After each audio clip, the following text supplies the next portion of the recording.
जनालाई यो मेरो अर्को भिडियोमा हजुरहरूलाई स्वागत छ। आज पनि म योगा पोजेस मध्ये एउटा पोजेस गर्न चाहदैछु जुन चाहिँ प्रेग्नेन्सीको लागि एकदम हेल्पफुल हुनेछ। त्यसको नाम चाहिँ डक वाकिङ हो। डक वाकिङ कसरी गर्ने भन्ने हो हैन। अनि त्यो पोजिसन मैले गरेर देखाउँछु। त्यसको पहिला बेनिफिटको बारेमा बुझौँ हैन।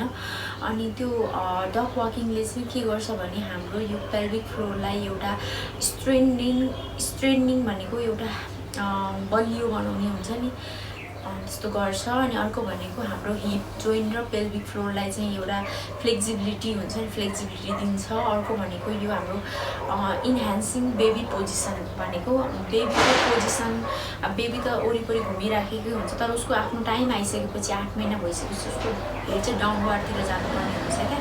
हो त्यो डाउनवार्डतिर जानको लागि हामीले यस्तो एक्सर्साइजहरू गऱ्यो भने चाहिँ उसको आफ्नो निस्किनको लागि रेडी भयो, डेलिभरीको लागि रेडी भएर त्यो डाउनवार्ड हेड गरेर बस्ने हुन्छ, त्यसको लागि नि हेल्प गर्छ। अनि अर्को भनेको चाहिँ हाम्रो यो ब्याक पेन हुन्छ नि, लोवर ब्याक पेन हो, त्यसको लागि पनि त्यो पनि हामीलाई ब्याक पेनबाट अलिकति छुटकारा पाउने हुन्छ।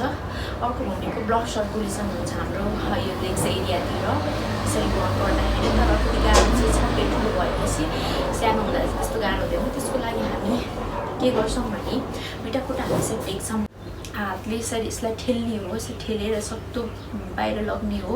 अनि नमस्ते पोजिसनमा गर्ने। अनि हामी वाक गर्दै अगाडि जाने, अनि पछाडि आउँदैछौँ। हामीले 10 चोटि गर्नुपर्ने हुन्छ। गरौँ है त, कसरी गरौँ भनेर म देखाउनेछु हजुरहरूलाई। त्यसको लागि हामी यता लास्टमा जाउँ। अब पेट ठुलो भएपछि अलिक गाह्रो भएपछि त्यही अब पार्टनर हेल्प लिएर हामी यसरी गर्न सक्छौँ। सक्नुन्जेल चाहिँ हामी नर्मली यसरी गर्ने हो। दिनको बिहान 10 चोटि गर्ने हुन्छ। अनि पछि सक्ने भएपछि अलिक बढी गर्दा नि हुन्छ, सकेन भने 5 चोटि गर्दा नि हुन्छ। एटलिस्ट गर्नु पर्यो, यसरी गर्नुपर्ने हुन्छ।